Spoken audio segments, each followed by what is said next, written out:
And we are also waiting for Honorable Rita Bahuguna Joshi ji and also Shri Kamal Singh Negi ji. They are on the way.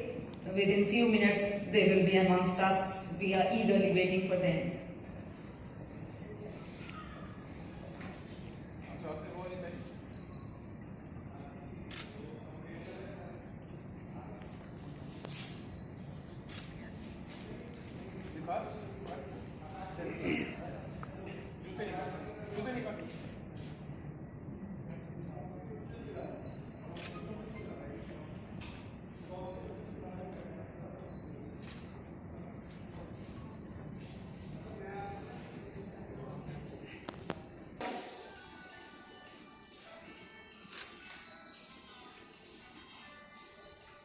She has a dream to anoint the torch of education to children and to empower them with the power of knowledge. Congratulations, Dr. Neha Diwan. Yes, ma'am. Oh, really? Yes, ma'am. And next award goes to Mr. Manish Chandrakar. He is getting award for the best Yes, ma'am. fitness and health. And moving towards the next award. Next name is Hello, sir. Ms. Rahel Rajendra Shekharkar. Sorry. Rahel Rajendra Shekharkar for the best music player and teacher of musical. Yes, ma'am.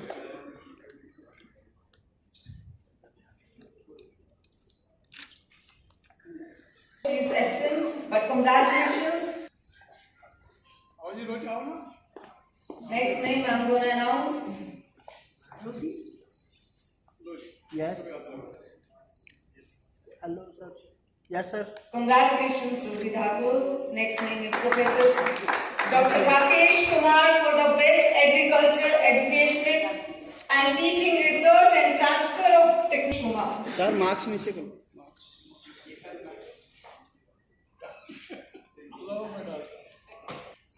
Moving towards the awards, next award and medal. The award is for excellent contribution in the field of best healthcare services. Yes, sir. The award is jointly received by Dr. Chella, Mr. Lazarus Yabes, Mr. J. Jai Shriram, and Advocate B. Sam Vijay. Yes, B. sir. Sam and Vijay Praveen. एक photo में. Pramod Srinivasan for the best education class from Tamil Nadu. With round of applause, I would like to invite. We have listened him before. Yes, he is renowned doctor for the best community medicine and public healthcare services from Pondicherry. Congratulations, Dr. K. Mohammed Ali. Yes, sir. Hello, sir. एक photo सब. Industry from Tamil Nadu. Roshni T for the best contribution in Indian film industry from Tamil Nadu. Mahadev Rao G. Ande from Amravati, Maharashtra. He is not amongst us, but congratulations. Many. Dr. Ranjita Maurya, congratulations. She is getting award for the best scientific contribution in public health researcher of the year from Bareilly, Uttar Pradesh. Many congratulations, Dr. Ranjita Maurya. Yes, ma'am. Sir, थोड़ा. Yes, sir. And the next Yes, name ma'am. is Dr. Renu B. Patanshetty for the most promising professor of physiotherapy for the best promising news and social media anchor. Congratulations, Mr. Anand Adhikari.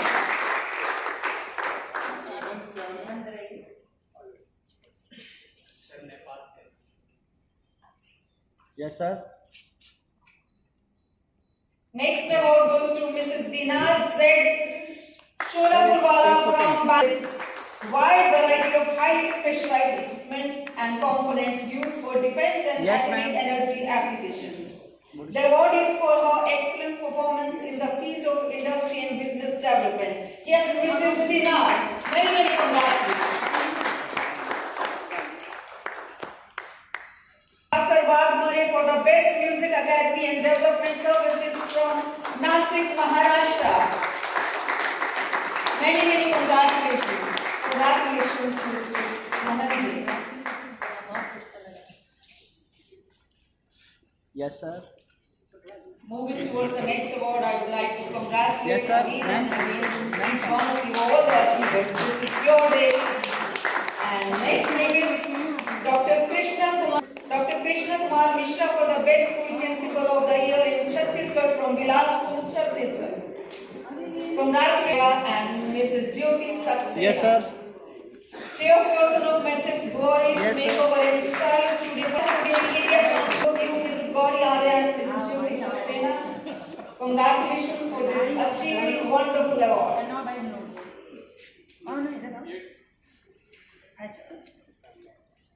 Yes, ma'am. Hello, hello, sir. Hello, ma'am. Okay. एक photo. Mr. Ukka Goyal. Congratulations, Mr. Ukka Goyal, for this wonderful achievement. This is your day. Yes, ma'am. Many congratulations. And next Hello, name sir. is Wait. Okay. Sir, एक photo. Ampayan Shaukat. From Mallapuram, Kerala, he is the chairman of the Nilambar Cooperative Urban Bank Limited. The bank provides speedy, reliable, punctual and dedicated services to the customers. The award for his excellent Yes, ma'am. contribution in the field of cooperative bank development. Wait. Yes, Mr. Aryadan Shaukat Ali. Congratulations. Next photo. Received by Venkata Krishna.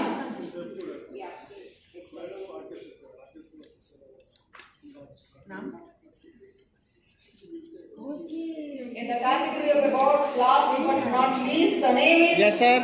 Hello, sir. Mr. Avinash Ambadas Kothare from Amravati, Maharashtra. He is chairperson of तपाईँलाई anyway न्युजमा स्वागत छ। आज खास गरेर दिल्लीमा constitute क्लबमा doctor Dinesh उपाध्यायजीद्वारा award function राखिएको थियो, जहाँ रिता बहुगुणाजी उपस्थित हुनुहुन्थ्यो सांसद। र आज हामीले तपाईँलाई हामीले प्रत्यक्ष रूपमा दिनेशजीद्वारा जानकारी दिएको कि आज का जो अवार्ड फंक्शन है वो किस बेस पे था और इसका उद्देश्य। राष्ट्र के अंदर प्रतिभाओं ने जन्म लिया है, अपनी प्रतिभा से राष्ट्र को चरम तक पहुंचाने का प्रयास किया है। इस राष्ट्र के अंदर शिक्षा का क्षेत्र रहा हो, स्वास्थ्य का विषय रहा हो या सोशल वर्क का विषय रहा हो, दूसरे व्यक्ति ने एक दूसरे व्यक्ति के साथ कंधे से करना मिला कार्य कर लगा देना। भारत जैसे राष्ट्र के अंदर माननीय लोकप्रिय प्रधानमंत्री मोदी जी की सरकार चल रही है। 70 करोड़ से ज़्यादा लोगों का टीकाकरण इस राष्ट्र के अंदर हुआ है। ये इस राष्ट्र की जीत है, ये संस्कृति की जीत है, ये कल्चर की जीत है। आज इस अवार्ड फंक्शन के अंदर जो दिल्ली में कॉन्स्टिट्यूशन क्लब के अंदर हुआ है, भारत ये पवित्र भूमि के अंदर सभी प्रांतों का यहाँ से अभ्यागता हुई है और उन लोगों ने इतनी दूर से आकर के ये बात यहाँ बताई है लोगों को कि हमने किस क्षेत्र के अंदर कार्य किया। नेपाल से भी रोजी जी और हेमंत जी आए हैं। अभी मैं कुछ दिन पहले नेपाल में गया था। मैं इनको भी इस बात की बधाई दूंगा कि नेपाल की गवर्नमेंट ने एक ऑर्डर पास किया है कि भारत के खिलाफ या प्रधानमंत्री मोदी जी के खिलाफ अगर कोई वहाँ डिमोन्स्ट्रेशन होता है या मोदी जी का पुतला फूका जाता है तो उसके खिलाफ केस रजिस्टर करने के आदेश नेपाल की गवर्नमेंट ने दिए हैं। इसलिए मैं अपनी सरकार की तरफ से, अपने राष्ट्र की तरफ से नेपाल की गवर्नमेंट को, बहादुर देवबा जी से बहुत अच्छे व्यक्ति है, पुराने मित्र हैं मेरे वहाँ, उनको मैं बधाई देना चाहता हूँ कि इन्होंने अच्छा कदम उठाया है। और इसी तरह से ये द्योतक है इस बात का कि नेपाल और भारत का रोटी बेटी का रिश्ता था, रोटी बेटी का रिश्ता है और रोटी बेटी का रिश्ता रहेगा। इसलिए पीपल टू पीपल रिश्ता है। सरकारें वहाँ किसी की भी रहे, भारत के अंदर सरकार किसी की भी रहे, सरकारें बदलने से रिश्ते नहीं बदलते। और आज नेपाल से आकर के यहाँ इनको हमने अवार्ड दिया है, हेमंत जी को, रोजी जी को दिया है। इसी तरह से नेपाल के अंदर हम लोग भी जाते रहते हैं। परमपिता परमेश्वर इस रिश्ते की मर्यादा का इज्जत रखे। भगवान पशुपतिनाथ की जय, जय भारत, जय हिंद, जय नेपाल। और नेपाल के अंदर जो कैलेंडर चलता है, आज भी विक्रम संवत है और राजा विक्रमादित्य नेपाल के राजा नहीं थे, भारत में उज्जैन के राजा थे, लेकिन कैलेंडर आज चलता है, नेपाल के अंदर चलता है। इसलिए रोटी बेटी का रिश्ता है। मैं पुनः बधाई देता हूँ रोजी जी को, हेमंत जी को कि नेपाल से आकर के इन्होंने इस विपरीत परिस्थितियों में भी, क्योंकि अभी पूरी फ्लाइटें नेपाल से भारत के लिए रोज नहीं चल रही हैं, कभी आती हैं कभी नहीं आती, 2-2, 3-3 दिन का भी सब्जेक्ट है, लेकिन फिर भी आकर के इन्होंने इस कार्यक्रम में सहभागिता की है। मैं अपने राष्ट्र की तरफ से उनको पुनः बधाई देता हूँ। जय नेपाल, जय भारत, जय हमारी संस्कृति, और उन लोगों की जय जिन लोगों ने आज राष्ट्र के अंदर से आकर के यहाँ संकल्प के साथ अवार्ड लेकर के गए कि हम लोगों ने तो आज अवार्ड लिया है, इसी तरह से हम आगे राष्ट्र के अंदर कार्य करते रहेंगे। जय हिंद, जय भारत।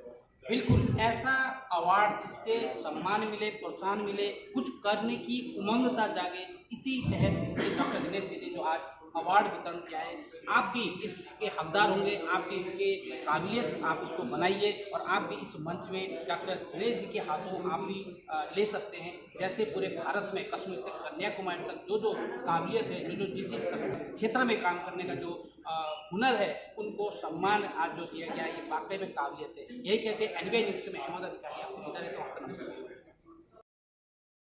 बहादुर देवबा जी से बहुत अच्छे व्यक्ति है, पुराने मित्र हैं मेरे वहाँ, उनको मैं बधाई देना चाहता हूँ कि इन्होंने अच्छा कदम उठाया है। और इसी तरह से ये द्योतक है इस बात का कि नेपाल और भारत का रोटी बेटी का रिश्ता था, रोटी बेटी का रिश्ता है और रोटी बेटी का रिश्ता रहेगा। इसलिए पीपल टू पीपल रिश्ता है। सरकारें वहाँ किसी की भी रहे, भारत के अंदर सरकार किसी की भी रहे, सरकारें बदलने से रिश्ते नहीं बदलते। और आज नेपाल से आकर के यहाँ इनको हमने अवार्ड दिया है, हेमंत जी को, रोजी जी को दिया है। इसी तरह से नेपाल के अंदर हम लोग भी जाते रहते हैं। परमपिता परमेश्वर इस रिश्ते की मर्यादा का इज्जत रखे। भगवान पशुपतिनाथ की जय, जय भारत, जय हिंद, जय नेपाल। और नेपाल के अंदर जो कैलेंडर चलता है, आज भी विक्रम संवत है, और राजा विक्रमादित्य नेपाल के राजा नहीं थे, भारत में उज्जैन के राजा थे, लेकिन कैलेंडर आज चलता है, नेपाल के अंदर चलता है। इसलिए रोटी बेटी का रिश्ता है। मैं पुनः बधाई देता हूँ रोजी जी को, हेमंत जी को, कि नेपाल से आकर के इन्होंने इस विपरीत परिस्थितियों में भी, क्योंकि अभी पूरी फ्लाइटें नेपाल से भारत के लिए रोज नहीं चल रही हैं, कभी आती हैं कभी नहीं आती, 2-2, 3-3 दिन का भी सब्जेक्ट है, लेकिन फिर भी आकर के इन्होंने इस कार्यक्रम में सहभागिता की है। मैं अपने राष्ट्र की तरफ से उनको पुनः बधाई देता हूँ। जय नेपाल, जय भारत, जय हमारी संस्कृति, और उन लोगों की जय जिन लोगों ने आज राष्ट्र के अंदर से आकर के यहाँ संकल्प के साथ अवार्ड लेकर के गए कि हम लोगों ने तो आज अवार्ड लिया है, इसी तरह से हम आगे राष्ट्र के अंदर कार्य करते रहेंगे। जय हिंद, जय डॉक्टर जी, जैसे कि आज का कार्यक्रम अवार्ड फंक्शन था, ऐसे ही हमने सुना कि विभिन्न और भी बहुत सारे ऑर्गेनाइजेशन अवार्ड फंक्शन या कार्यक्रम, समाज कार्यक्रम, सर उनके जो पीए सर थे, ऐसे आपके कार्यक्रम या दिन चल रहा है या फंक्शन अवार्ड फंक्शन, उस विषय में असल भारत के अंदर एक बहुत बड़ा ऑर्गेनाइजेशन है, इसका नाम है स्वदेशी सनातन संघ। उसके राष्ट्रीय अध्यक्ष महिपाल जी हैं, जो आज यहाँ आए हुए हैं। उसके राष्ट्रीय मंत्री देवेंद्र जी हैं, जो आज आए हुए हैं। इन्होंने 23 दिसंबर 2021 को दिल्ली में कॉन्स्टिट्यूशन क्लब के अंदर इसी तरह का सम्मान समारोह करने का संकल्प लिया है कि हम लोग भी इस तरह का यहाँ करेंगे। और अगला एक कार्यक्रम नेपाल के लिए भी करने का उन्होंने इच्छा जाहिर की है कि हम लोग नेपाल में भी करेंगे। स्वदेशी इस तरह का प्रकल्प राष्ट्र के अंदर है कि ग्रामीण अंचल से सामान जो होता है उनको काम के लोग तैयार करके उनको मार्केट के अंदर लेके आए। यही स्वावलंबन और आत्मनिर्भरता है, जो माननीय प्रधानमंत्री जी ने भी टीवी के ऊपर कई बार बोला है, आत्मनिर्भरता और स्वावलंबन। तो स्वदेशी इसी कार्य को कर रहा है। दूसरा इसका नाम है सनातन। सनातन का मतलब है कि हमारी सनातन संस्कृति जीवित रहे और सनातन धर्म को उजागर किया जाए और सभी को धर्म का ज्ञान हो और पूरे वर्ल्ड के अंदर जो सनातन परिपाटी है उसका प्रचार प्रसार हो। यहाँ का नाम है संघ। संघ के अंदर राष्ट्र भक्तों का एक टोली तैयार की गई है, इसलिए इसका नाम स्वदेशी सनातन संघ हुआ। और लगभग 20 से 25 प्रांतों में यह संगठन खड़ा हो चुका है। मैं परमपिता परमेश्वर से भगवान पशुपतिनाथ से हाथ जोड़ के दुआ रिक्वेस्ट करूँगा कि अपने राष्ट्रीय मंत्री देवेंद्र जी, नितिन जी और अपना ये दीपक पवार जी, शर्मा जी, रोहित योगी जी, राष्ट्रीय अध्यक्ष हमारे, ये सब लोग मिलकर के ये कार्य कर रहे हैं। इस संगठन को जितना आगे लेकर के जाना चाहे लेकर के जा सकते हैं। राष्ट्र उनके सबके साथ है। नेपाल के अंदर भी मैं कहूँगा कि बड़ी ब्रांच खड़ी करें, हेमंत जी से बात कर सकते हैं, मोदी जी से बातचीत कर सकते हैं। इस संगठन को आगे लेकर के जाने के लिए उन्होंने संकल्प लिया है। मैं भी इनके साथ लगा हुआ हूँ। जैसे कि कहते हैं उसके साथ जितना समय होता है हम लोग सभी मिलकर इस कार्य को कर रहे हैं। हम सभी का आभार आपके चैनल को धन्यवाद देता हूँ। आपने भारत करके इन सबको टीवी चैनल के दिखाने का प्रयास किया है। और यहाँ कई तरह के और भी ऑर्गेनाइजेशन चल रहे हैं जो सरकार से अलग हट करके प्राइवेट ऑर्गेनाइजेशन के तहत राष्ट्र के अंदर पैरेलल गवर्नमेंट की तरह से कार्य कर रहे हैं। इसका ये इसलिए राष्ट्र के अंदर जो ना कभी भी किसी चीज़ की कमी नहीं आती। यहाँ का प्रत्येक व्यक्ति जागरूक है, अच्छा कार्य करता है। आपका अध्यक्ष महिपाल सिंह खेड़वाल, मैं सुदेश राव राष्ट्रीय अध्यक्ष हूँ। और मैं कहना चाहता हूँ कि 23 दिसंबर 2021 को भारत में किसान दिवस मनाया जाता है। राष्ट्रीय किसान दिवस के अवसर पर दिल्ली में एक स्वदेशी रत्न सम्मान की घोषणा की जा रही है। और इसमें लगभग भारतवर्ष के 25 लोगों को ये सम्मान अलग अलग मैं डॉक्टर देवेंद्र सिंह यादव महामंत्री हूँ। हमारी टीम जो है सभी संस्थानों की 23 दिसंबर को राष्ट्रीय शिक्षा वाले क्षेत्र में, शिक्षा के क्षेत्र में, चिकित्सा के क्षेत्र में सराहनीय कार्य कर रहे हैं। उनको सम्मानित करने का कार्य और करेंगे। बिल्कुल, बहुत बहुत धन्यवाद। यहाँ पे विभिन्न संघ संस्था जो पूरे राष्ट्रीय लेवल में, यहाँ दिल्ली में क्या, पश्चिम से कन्याकुमारी, हर स्टेट में जहाँ जहाँ जो देश के लिए, राष्ट्र के लिए, समाज के लिए जो काम, राष्ट्र का स्वावलंबन और व्यक्ति का भी एक अपना आत्मसम्मान के हिसाब से काम हो रहा है, वो एक असाधारण कार्य है जो इनकी संस्था जो करती है। और 23 तारीख को यही पंचकुला कलम में काम कार्य होगा। दिनेश उपाध्याय इसके लिए हम फिर आगे हो सकता है 23 तारीख को भी आपको मुलाकात करेंगे। हम सबको एक दूसरे को फॉलो करना चाहिए, तभी हम लोग आगे बढ़ते हैं। मुझे बहुत प्रसन्नता है कि आज गोल्ड सोसाइटी के द्वारा मुझे इस अवार्ड फंक्शन एंड सेमिनार के लिए निमंत्रित किया गया। इसलिए मैं इसकी अध्यक्ष श्रीमती नीता शर्मा जी का बहुत बहुत आभार व्यक्त करती हूँ। आप ऊपर आ जाइए। अध्यक्ष ऊपर नहीं बैठेंगे तो कैसे खड़ी हूँ? आइए, एक कुर्सी लगवा मैं नीता जी। अध्यक्ष जी जिनका वक्तव्य समाधि के समय में यहाँ उपस्थित हो गई थी और मैंने उनको बड़े ध्यान से सुना। नीता शर्मा जी जिनका बहुत ही एक बहुत ही अकम्प्लिश बैकग्राउंड है, और मेरे भाई कमल सिंह नेगी जी। वास्तव में हम दोनों एक बात से तो ऊपर नहीं हुए, लेकिन मेरे भाई तो ये तो क्या कहूँ, भाई जैसे ही हैं। अगर ये मुझे कह देते कि पिथौरागढ़ पहुँचना है तो मुझे जाना पड़ता। तो आपने तो दिल्ली बुलाया था, तो ये कोई बहुत दूर नहीं है। अब तो दुनिया बहुत छोटी हो गई है, हवा से तो बहुत ही जल्दी एक जैसे पहुँचा जाता है। और अगर मैं आपसे कहूँ, जब मुझे कोई NGO बुलाता है, स्वयंसेवी संस्था बुलाती है, तो मैं बहुत तत्परता से जाती हूँ, क्योंकि हम सब जानते हैं कि किसी भी व्यवस्था में कोई भी इसम हो, जब तक पूरा समाज नहीं जुटता है तब तक मनचाहा परिवर्तन नहीं होता है। और कोई भी युग रहा हो, बिना जन समर्थन के, जन सहयोग के, जनता की भागीदारी की कभी भी कोई भी लक्ष्य की प्राप्ति नहीं हुई है। जिस आंदोलन में जिस राष्ट्र के साथ जनता नहीं रही है, वो राष्ट्र कभी भी खड़ा नहीं हो पाया। आप क्यों सोचते हैं कि हूण आर्य कितने आए विदेशों से, तुर्क आए, अंग्रेज आए, कब्जा करके चले गए? वो इसलिए सफल हुए क्योंकि हम लोगों में हमारा जो राजनीतिक व्यवस्था थी, जो रजवाड़ों का था, जो राजवंशीय व्यवस्था थी, उसमें जो जातिवाद था हमारा, उसने हमें बहुत नुकसान पहुंचाया था। क्यों? कोई निपुए हमें क्या नहीं, चंद प्रकारी आता था, चाहे हजारी घोड़े लेकर आया हो, लाखों को पीट के निकल जाता था। क्यों? बाकी तमाशबीन होके देखते रहते थे। इसी तरह से अगर कोई भी देखिए, कोई भी दुनिया का आप आंदोलन देख लीजिए, कोई भी दुनिया की क्रांति देख लीजिए, जब तक उसमें जन भागीदारी नहीं हुई, चाहे रूस की क्रांति रही हो, चाहे वो फ्रांस की क्रांति रही हो, चाहे अमेरिका की क्रांति रही हो, या फिर वो भारत का स्वतंत्रता आंदोलन ही क्यों ना हो। 1920 के बाद चटकना शुरू हुआ जब गांधी ने कहा कि जनता को साथ आना पड़ेगा, जब तक जनता नहीं खड़ी होगी तब तक नहीं होगा। और फिर उन्होंने एक बात और कही कि सिर्फ जातियों को, समुदायों को ही नहीं, देश की महिलाओं को भी निकलना होगा। अगर 50 आबादी किसी राष्ट्र की सोती रहती तो राष्ट्र भी स्वतंत्र उन्नत कैसे होगा?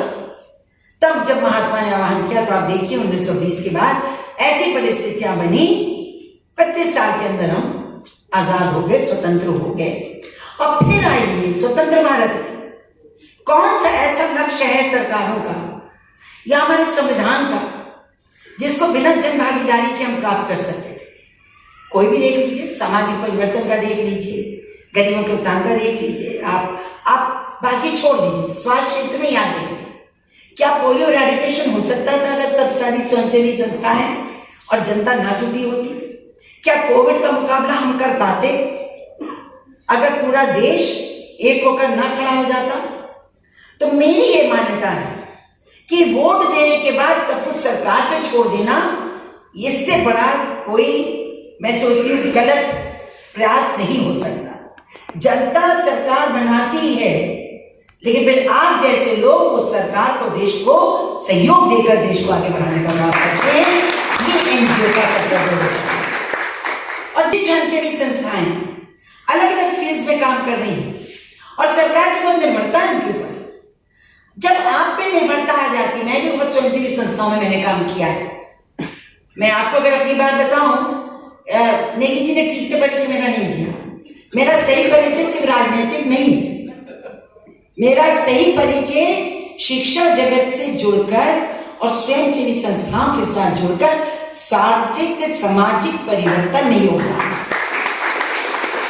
राजनीति में तो मैं बहुत बाद में आई और वो भी बाय प्रॉक्सी आ गई। इससे नहीं कि बबुना की बेटी थी। मुझे बहुत फक्र है कि मैं स्वतंत्रता संग्राम सेनानी पिता और स्वतंत्रता आंदोलनकारी मां की बेटी, लेकिन मैं ऐसे वातावरण से आई हूं जिस वातावरण में लिंग भेद नहीं था, जिस वातावरण में योग्यता को सबसे अधिक महत्व दिया जाता था। मैं उस पृष्ठभूमि से आई हूं जिसमें मेरे नाना, जो बहुत बड़े प्रचंड विद्वान थे, वाइस चांसलर थे, हिंदुस्तानी दुनिया में उनके इतिहासकार के नाम पे डॉक्टर राम प्रसाद त्रिपाठी की तूती बस्ती थी, जिन्होंने इतिहास पढ़ा वो जानते होंगे। उनकी 4 संतानें थी, सबसे बड़ा लड़का था, बाकी 3 बेटियां थी। बेटा थोड़ा पढ़ाई में कमजोर था, लेकिन दूसरी बेटी, जो दूसरी संतान थी, वो बेटी मेरी माँ, कमला नाम था, बचपन से तेज लक्षण थे। उन्होंने उस बेटी को सबसे ज्यादा शिक्षा में आगे बढ़ाया, हर सुविधा दी, हर सुविधा दी, बेहतर से बेहतर स्कूल में पढ़ाया, विश्वविद्यालय में भेजा, और उसी का परिणाम हुआ।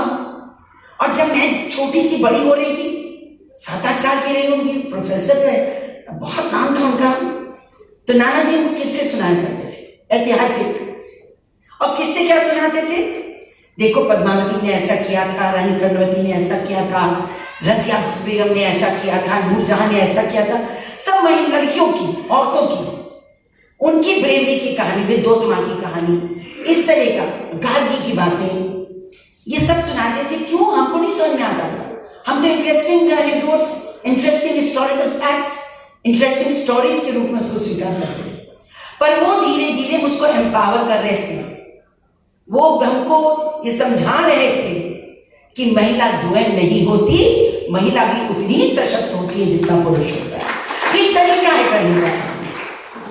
तो ये जो परिवर्तन हमारे देश में सबसे ज्यादा आवश्यकता किस बात की है कि समरसता लाने की, और सबको समान अवसर और जो अधिकार हमको हमारे कॉन्स्टिट्यूशन में मिला है उसको प्राप्त करने में लोगों की मदद करें। क्यों हम करते हैं? क्यों भी चुनाव आता है जात शुरू हो जाती है? क्यों नहीं कोई कहता कि मैंने गरीबों के लिए किया था इसलिए मुझे वोट दो? मैं तो जब कभी भी क्षेत्र में चुनाव लड़ी हूं आज तक, मैंने कभी कोई ऐसी अलगाववादी बात नहीं करी। लेकिन ये गलत है, इसको नहीं होना चाहिए। मुझे बड़ी प्रसन्नता है कि आज की राजनीति में पिछले 8-9 सालों से परिवर्तन आया है। अब जाति नहीं, अब काम पे मूल्यांकन होने लगा है सरकारों का और राजनीतिक दलों का। कौन है ऐसा नेता जो मुझे आगे ले जा सकता है? कौन है ऐसी सरकार जो सर्व समाज के लिए काम कर सकती है? और मैं कह सकती हूं कि वर्तमान सरकार चाहे हमारी यूपी की हो चाहे केंद्र की हो, सब समाज का ध्यान रखती है और उसके लिए काम कर रही है। अब हम एनजीओ का क्या फर्ज है? आपको मालूम होगा पंचायती राज आया, I am a product of the 73rd and 74th amendment, I am a product of that. ना 73वां 74वां संशोधन आता, ना महिलाओं के लिए आरक्षण होता, ना मैं स्वयं कभी चुनाव लड़ने का सोचती, मेरी लाइन ये लगती, चुनाव की इस जगह आई तो वहां तो लड़ती थी, एमपी भी हुई, प्रथम निर्वाचित जिला पंचायत की महिला अध्यक्ष उत्तर प्रदेश की मेरी मां थी प्रथम, और मैं प्रथम मेयर भी इलाहाबाद की, तो मेरी मां बेटी ने इतिहास रचा प्रयागराज में। तो पंचायत राज आज सबसे महत्वपूर्ण हमारी यूनिट है डेवलपमेंट की, और इस पंचायत राज को सारा ऐसे आयोजन आप आए हैं इंद्रप्रस्थ दिल्ली की पवित्र भूमि के ऊपर, आप सभी का मैं धन्यवाद अदा करता हूं, आपका स्वागत करता हूं। तो आज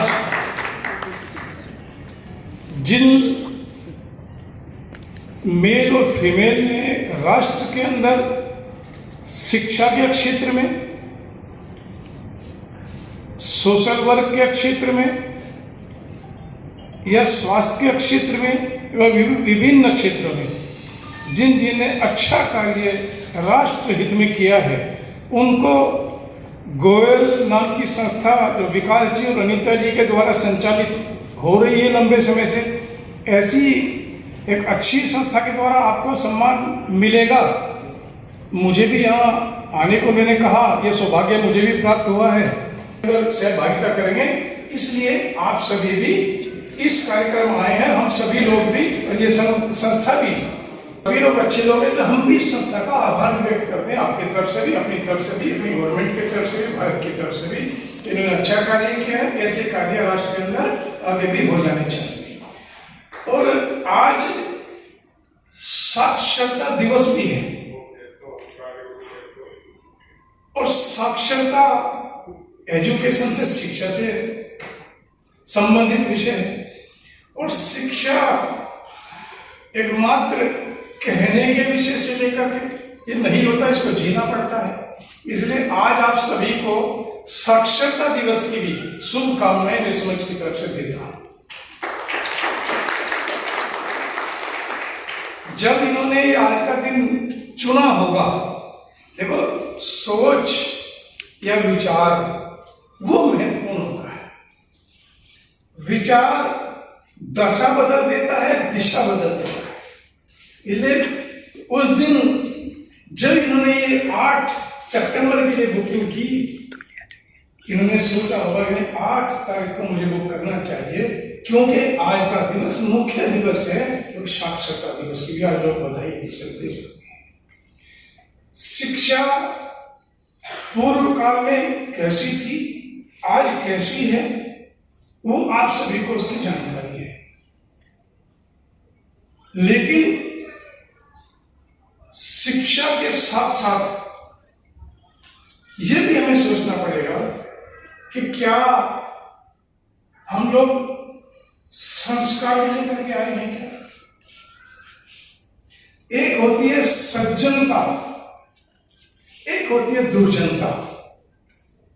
उपाधि लेने के बाद या लेने से पहले बहुत बड़ा विद्वान या विद्वता अच्छी बात है, लेकिन वो विद्वान या वो विद्वता जिसके अंदर सज्जनता नहीं है, राष्ट्र के लिए हानि का कारण बनेगा। लेकिन सज्जन भी है या नहीं, वो चिंतन का विषय राष्ट्र के अंदर आया। एक बार को कोई व्यक्ति विद्वान ना हो, विद्वान कम हो, चल सकता है, लेकिन अगर सज्जन नहीं है, वो राष्ट्र के लिए, परिवार के लिए कुल घातक साबित हो सकता है। एक व्यक्ति के अंदर सज्जनता होनी चाहिए। जो सज्जन नहीं है, विद्वान है, वो विद्वता भी राष्ट्र के अंदर अपराध का, भ्रष्टाचार का कारण और पर्याय बन जाएगी। सभी माताओं बहनों को, अध्यापक, अपने बच्चों को, खुद को भी ये देखना पड़ेगा। इसको मैं अच्छे स्कूल में तो भेज दिया, लेकिन क्या सज्जनता इसके अंदर आई? क्या ये राष्ट्र के अंदर विभिन्न क्षेत्रों के अंदर, राजनीति का क्षेत्र हो, शिक्षा का क्षेत्र हो, स्वास्थ्य का क्षेत्र हो, या और विभिन्न प्रकार के क्षेत्र हो, आज हम भी समाज में रहते हैं, आप भी समाज में रहते हैं, आई है, विद्वता की बढ़ोतरी हुई है, लेकिन फिर मैं कहता हूं संस्कार विहीन डिग्री भ्रष्टाचार का पर्याय बनेगी।